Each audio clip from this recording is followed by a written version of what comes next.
Shalom Jemaat yang dikasihi Tuhan, senang bisa berjumpa saudara di dalam program Renungan Harian GKI Sangkrah tepat pada hari ini, hari Senin tanggal 20 Januari 2025. Mari saudara, kita akan berdoa memohon hikmat serta penyertaan Tuhan sebelum kita membaca dan merenungkan sabda Tuhan. Mari bersama kita berdoa. Bapa yang penuh dengan cinta kasih, kami bersyukur bahwa Tuhan terus menyertai dalam setiap kehidupan kami. Maka ajarlah kami untuk kami boleh selalu taat kepada apa yang menjadi kehendak Tuhan.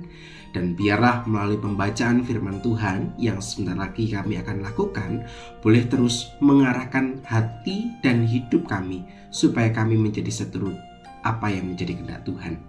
Berfirmanlah ya Tuhan, sebab setiap kami sudah siap untuk mendengarkannya. Di dalam nama-Mu, Tuhan kami, Yesus Kristus, Tuhan dan Juru Selamat kami yang hidup, kami berdoa dan mengucap syukur. Haleluya, amin. Saudaraku yang dikasihi Tuhan, segala yang baik akan menjadi tidak baik jika di depannya diletakkan kata pura-pura. Pura-pura baik, pura-pura mencinta, pura-pura setia, pura-pura jujur, pura-pura berjuang. Kata pura-pura itu menjadi negasi dari kata selanjutnya, yang artinya bahwa segala sesuatu yang dilakukan, semua itu menjadi tidak serius alias bohong atau tipu-tipu. Sehingga apa yang kita lakukan tadi, karena dalam tanda kutip pura-pura, pada akhirnya tidak menjadi berkat. Bagi kita yang melakukannya, tentu kita menjadi tidak nyaman. Demikian pula dengan orang yang menerima tindakan kita, mereka pun menjadi tidak nyaman.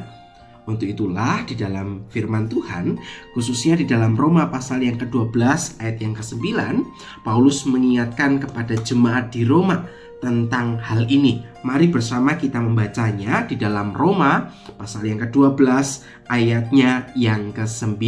Hendaklah kasih itu jangan pura-pura, jauhilah yang jahat dan lakukanlah yang baik.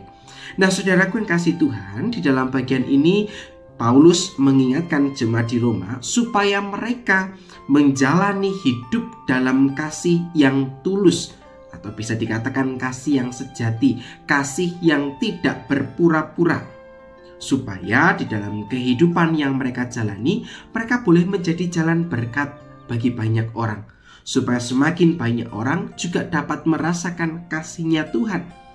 Mengapa Paulus menekankan tentang hal ini? Bagi Paulus, kasih itu bukan hanya sekedar perasaan.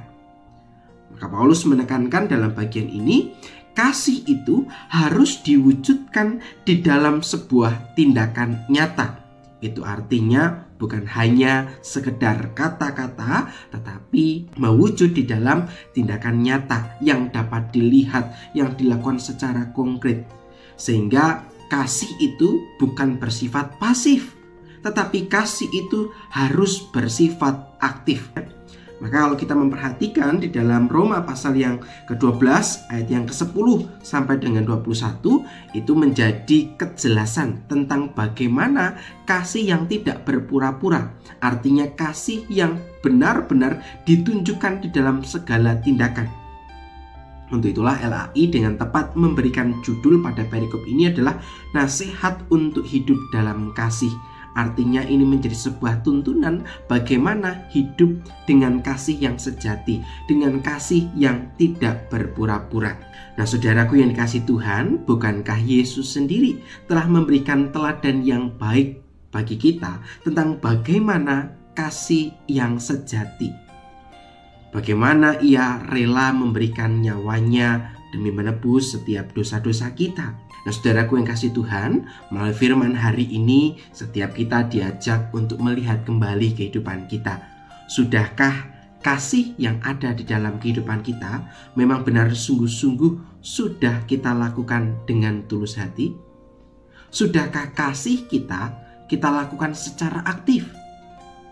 Maka mari bersama-sama kita menilik kembali kehidupan kita, dan melalui permenungan ini mari bersama-sama kita terus memperjuangkan kasih yang sejati, kasih yang dilakukan dengan tulus hati, yang pada akhirnya akan memberkati banyak orang. Biarlah cinta kasih Tuhan menginspirasi serta mendorong kita untuk terus menyatakan kasih yang sejati di dalam kehidupan kita hari lepas hari.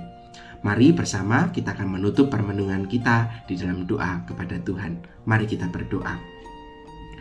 Bapa, kami mengucap syukur ketika Tuhan mengingatkan kami tentang bagaimana kasih yang seharusnya kami lakukan. Maka ajarlah setiap kami supaya kami dengan sungguh-sungguh dapat melakukan tindakan kasih secara nyata kepada sesama kami. Biarlah kami dimampukan untuk terus melakukan kasih seperti kasih yang Tuhan telah ajarkan bagi setiap kami. Untuk itu Bapa, saat ini kami menyerahkan seluruh kehidupan kami. Kiranya Tuhan bentuk dan Tuhan sendiri yang memberikan kekuatan supaya firman-Mu dapat menjadi nyata di dalam kehidupan kami. Terima kasih ya Bapa. Inilah doa kami yang kami naikkan hanya di dalam satu nama, yaitu Tuhan kami Yesus Kristus. Kami berdoa dan mengucap syukur. Haleluya. Amin.